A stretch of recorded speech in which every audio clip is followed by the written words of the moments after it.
Hey, what's going on, everyone? I am back for another Slim Sports interview. And as always, I'm your host, Jay Slim. And joining me today is a familiar face to the show. You recognize him. You've seen his hair grow from every single episode. His jersey's in the background with a nice little autograph. The energetic Trey Carroll. What's going on, man? What's up, man? Hey, thank you for having me once again. Yep, the hair keeps getting longer. Hey, we could keep track from past interviews over the past couple of years, man. Every single year, it just gets longer. That is why part of the reason why fans love you, obviously, what you do on the court as well. I know the Yep, broadcasters absolutely love to hype you up every time I watch yep. the game.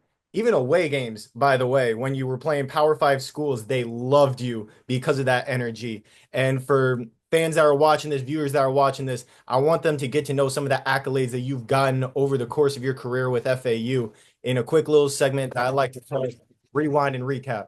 Just going to Mhm. rewind the clock all the way back to 2023. You know what I'm about to talk about. The final pick for FAU, where you guys Yep. were dominating left and right against top caliber teams.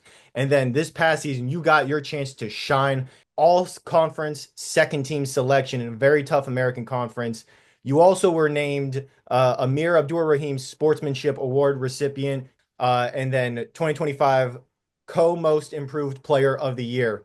Absolutely dominated. But you and I both know you could have been doing this the whole time, to be honest. But obviously, a lot of Yeah. top players that over the past couple of years. But this year, you were really able to shine, put up some great numbers for your team, and help them to another winning season, another postseason appearance. Talk to me real quick about the difference between this past season and the years prior, because the years prior, obviously, different coach and Dusty May, who's now at Michigan, a whole lot of great guys, including Elijah Martin, who's now in the national championship game. Congrats to him, Mhm. by the way. Yeah, Uh, facts. what was the biggest difference for you outside of just the fact that, these other guys have left and now you're the only one remaining? Obviously just the amount of hard work I put into this off season, really changed my body. I took it a lot more seriously. I probably worked out every morning, every day. Like as far as I can remember, like even during the season, I was working out every morning. I was getting up like at 7 a.m., getting to the gym by 8, and having like a full on 30-minute hard workout. And a lot of basketball players that are young think they got to work out for like hours, like to get some like good work in. But like, I prefer quality over quantity. You know what I mean? Like, it's about the how much quality are you getting in your reps. And I'm going hard for 30 minutes, but it's the best 30 minutes of like my life and how hard I'm going. So a lot of that, but also just like you said, guys just left. You know what I mean? Like, and it gave me a real opportunity to like showcase, hey, I can actually hoop. I know how to hoop. And I know how to win. And I was able to showcase that this year, and with the coaching staff believing in me, and I'm really thankful for them. But I believe I've always been able to do this. You know, it ain't nothing new. You've watched me since I was probably in high school, and you've been knowing what I can do. But obviously, I remain hungry. I remain humble. I want to win. I haven't succeeded in winning a national championship. And wherever I go, because I just entered the portal, I want to compete for a national championship.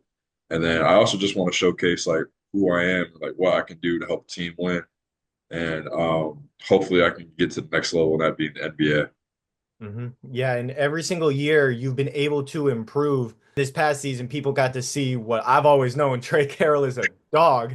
And Yeah. being the only returning player that saw action on the floor a season ago, how would you say you really embraced that leadership role to help lead FAU to another great season? Being a leader ain't new to me because I was always a leader in high school. You know what I mean? I was the best player, one of the best players in the state of Florida at the time. And being a leader ain't nothing new to me. And I wanted to show everybody that was new to the team, like what FAU is all about and how we take pride in this name, like this university. I take a lot of pride in FAU. And I love it, the school, I love the people, the atmosphere, the fans and everything. And I wanted to showcase like how the fans like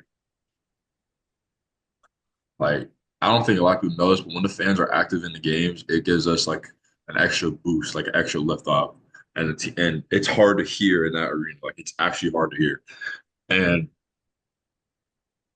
I've always known like at the start it was a little wonky because I didn't play my past year, so people were kind of looking at me funny.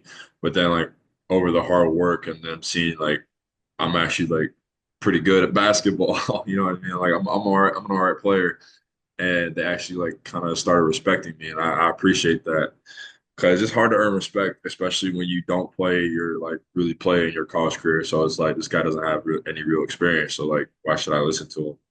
But it meant everything to me that I could be a leader for this team. And I'm excited.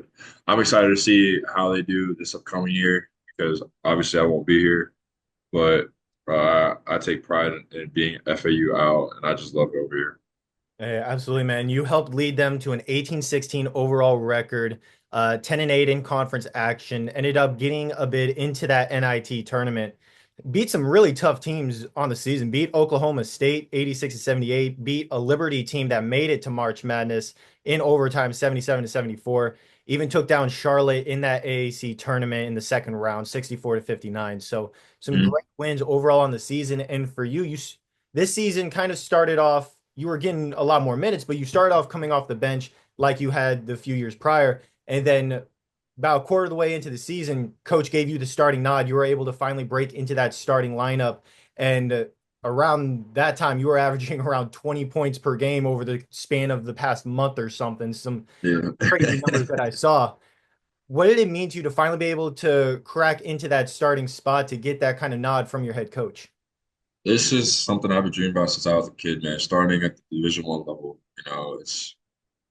it's just like high school. You know what I mean? I started as a freshman on varsity, and that meant everything to me. And then coming to college is a whole different beast. I had to wait 4 years to start. You know what I mean? But it was really worth it. And like, man, I just it meant everything to me. Like having coach call me into his room and tell me like you're gonna start tomorrow night against ECU. That meant everything to me. Like he has he trusts me enough. He's seen the work I put in to like help this team get where we were at the time, and he decided to start. I mean, I'm just super blessed and thankful that he saw that potential in me, and it meant everything to me. I was super happy about it. Oh yeah, and I'm sure part of the reason he saw that was because of the big time plays you made this past season. Definitely had some crazy highlights, and I want to talk about some of them in a new segment that I like to call "Make That Play."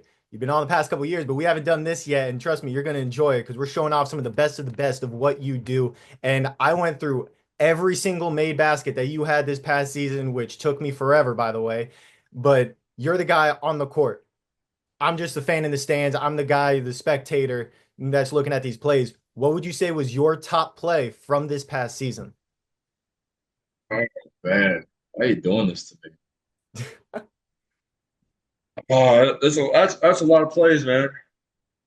Okay, I got a couple. So the first one being when I scored 24 and I think it was 10. No, it was 24 and 8 against Michigan State University. I've never thought I would be able to drop 24 and 8 on a Big Ten team. And it was surreal in a hostile environment, crowded, crowded arena. Like it was insane. I have to say the next one is when we were coming back from Rice. We were on the comeback because we were down 16 in the second half, and we came back and we were down by two, and I got the offensive rebounds and gave it to KG, and he made a layup, and then we go on the other end, get a stop, and Baba hits two free throws to end the game. Um, what's another? Ooh, how about I got one. My top one though. My top one is my dunked on two people from USF at home. That one was good. I do have one where you dunked on two players at number one as well, but I had the one against Charlotte where you ended up catching a quick little dump off pass right there in that dunker spot. And through the contact, it looked like you got hit in the head too, just Yeah. right on both of them. You had that happen a couple of times. Oh, that one. Oh, I forgot about that one. Yeah, that one's up there for sure too. I don't know how I made that though. You did that a couple of times. You also did that against Dayton, by the way. Yeah. But I had that one against Charlotte for number one. Number two, end of the first half against UAB in hostile territory on the road. You ended up driving down the lane, took it yourself, beat the guy off the dribble, had a nice little up and under, little circus shot type Yeah, thing for an and one yeah, to help get you guys a 6 point lead at the time. And then number three, had a pair of big time blocks against Memphis late into the game. You blocked a dunk attempt, pinned it against the glass at the rim, and then about a minute or two later, guy went to hit a step back three, and you blocked it with your backhand and ended up causing a shot clock violation. So those are yeah. my top three plays, which obviously you had tons of them this past season, as we were just talking about. And a big part of your game when it came to making those plays was the fact that you were such an energy guy. When you were able to make these big time plays, you talked about the crowd going nuts and supporting you guys. Even on the road, you would have fans go, "Wow, this dude is crazy good." Talk to me real quick about being that fan favorite when you're able to help get the crowd going and help your team get their energy up. What was that role like for you this past season? Well, I've had a couple fans call him a multitude of things, but the one that always keeps coming up is Aquaman. So they would say I'm the they'd say I'm Aquaman on the court, or they say palm tree Carroll. They actually started putting like palm trees around places because of me. Because last year at our Paradise of Madness thing, I was holding a palm tree the entire time. I don't know if you know that, but I was holding like inflatable palm tree, and then people just started bringing palm trees like to games and stuff. I'm like, why did I start this? But it definitely was cool to be a fan favorite. And I just love those fans so much. It means everything to me. Especially being called Aquaman. That's funny. I get called Aquaman on away games too, by the way. Sometimes by the opposing team. Like we be at a free throw. It was against Drake. It was against Drake at the Charleston tournament. And he's staying next to me. He's like, so is it true they call you Aquaman? I'm like, bro, how do you know about that? You're from Drake. We're thousands of miles away from each other. How do you know this? Like how? Like who told you that I'm Aquaman? Like how is that possible? But nah, it's definitely like a great feeling being a fan favorite. That's how you know you're loved, like at the university, and it means everything to me. But I guess that also just shows you like what type of person I am. Like I love the energy. I love everything about it, and I'm just super stoked about it. Yeah, man. And obviously, you were that glue for this team. I just mentioned obviously being that energy guy to help your team be able to get their energy up, gain momentum, stuff like that. For a team where, like we talked about, you're the only returner from a year ago, the only one that really saw the floor. Everybody else went on, and I believe you guys had four alumni that were in the NCAA tournament with different Yep. teams. And you stuck around and helped get this team to another winning season. A lot of people predicted FAU to kind of fall off the map, and Yeah. you, Caleb Glenn, Baba Miller, Voikin Titus, who was freshman of the year, you guys all gelled together really quickly, as well as the rest of the team, to get another winning season. So, talk to me real quick about getting this team to really bond and really come close together to where you guys were able to have so much production. I mean, we kind of bonded real quickly once everybody got here. Just seemed like everybody got along with each other. Everybody liked each other off the court and on the court. But of course, it's a first year team, so you're gonna hit bumps and bruises along the road. But I think we definitely picked it up in the second half of the season. The chemistry was definitely a lot better. Um, but like I said, it was a first year team, so like everybody's like new, has a different role than their last school. Like you might not be used to like the playing style or anything like that. So it was definitely different, but still those guys are my brothers. Um, I'm grateful for a season with them. I hope they do great things this year. Whoever stays, whoever goes, I wish them the best. Yeah, and I mentioned Voikin Titus being freshman of the year. You guys had three total all conference players with Caleb Glenn, Baba Miller, and of course yourself. And you being all conference plus co-most improved player of the year in that conference. I mean, people really got to see what you could do at a high level. But what would you really give credit to as far as being able to earn these awards and put up the numbers that you were this past season? Would you say it was more of the system, just getting more playing time? What do you give the most credit to?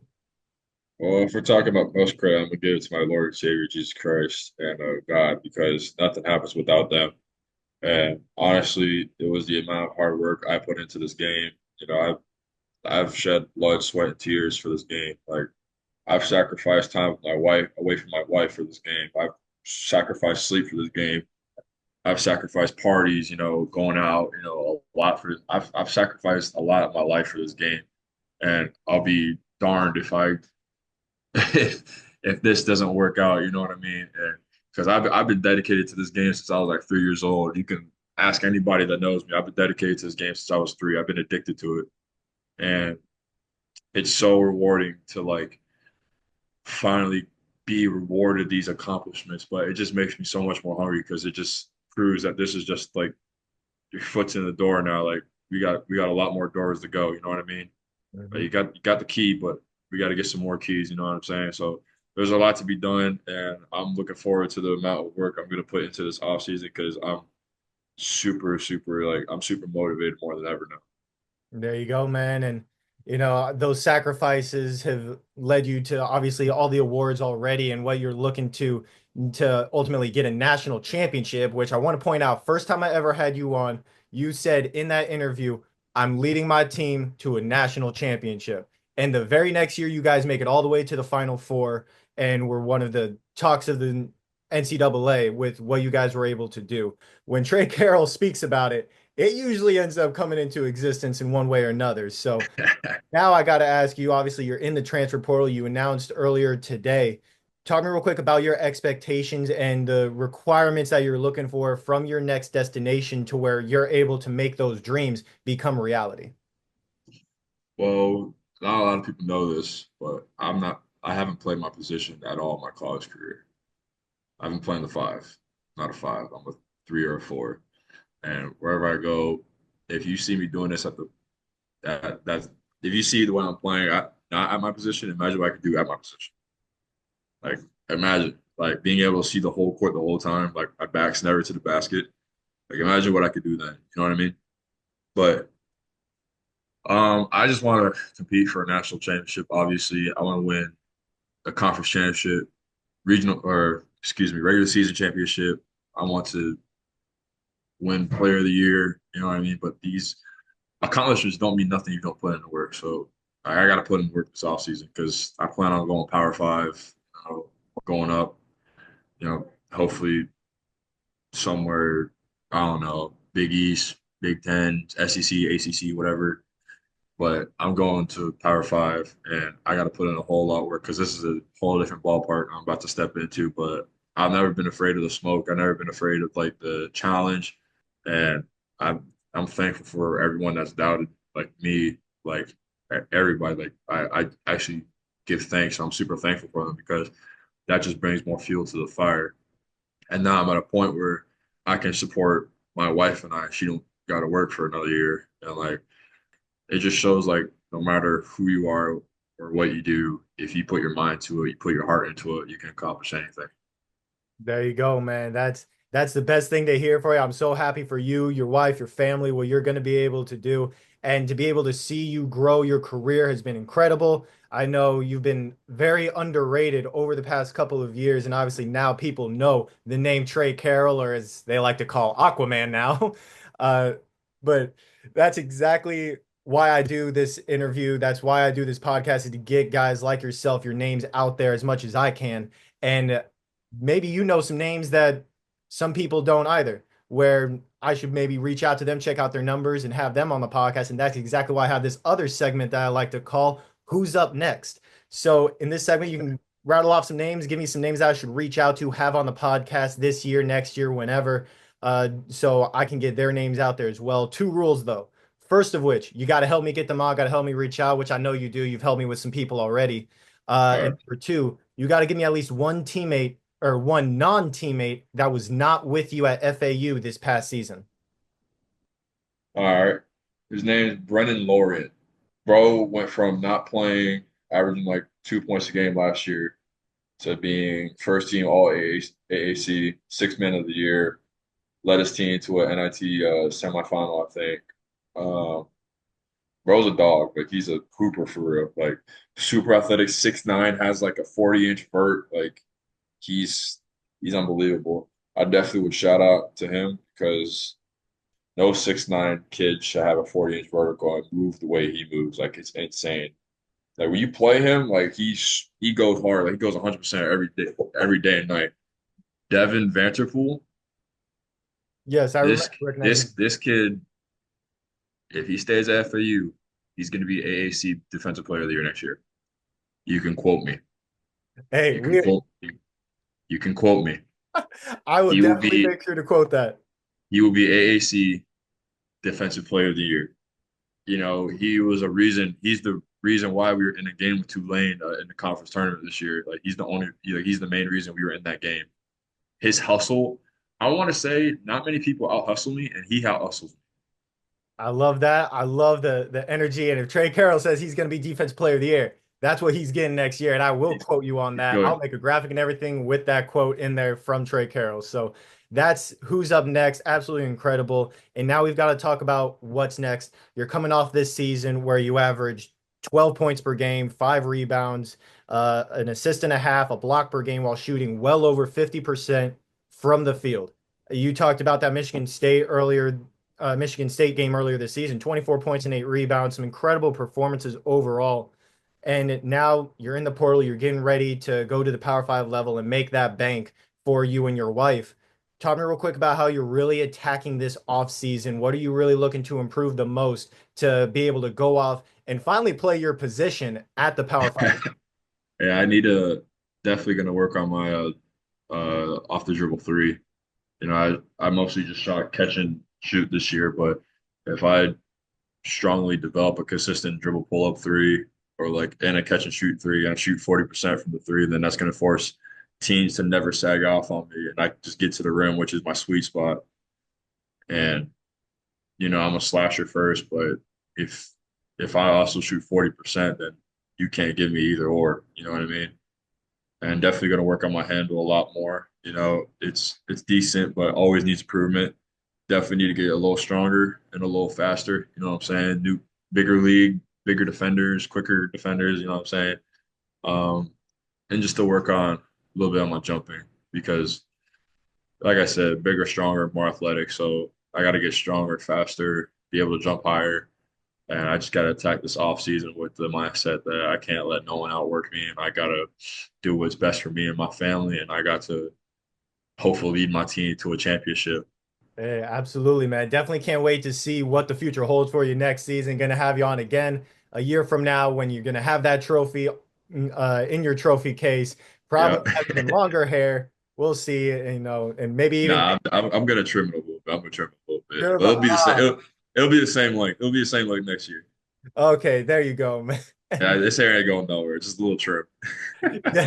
Always fun having you on, man. Definitely one of the faces of the Slim Sports brand overall, no matter what sport. And definitely love seeing what you do. And congratulations to you and your family and your wife for this next step. And best of luck to you, man. Thank you so much for doing this once again. Thank you, son. Appreciate you.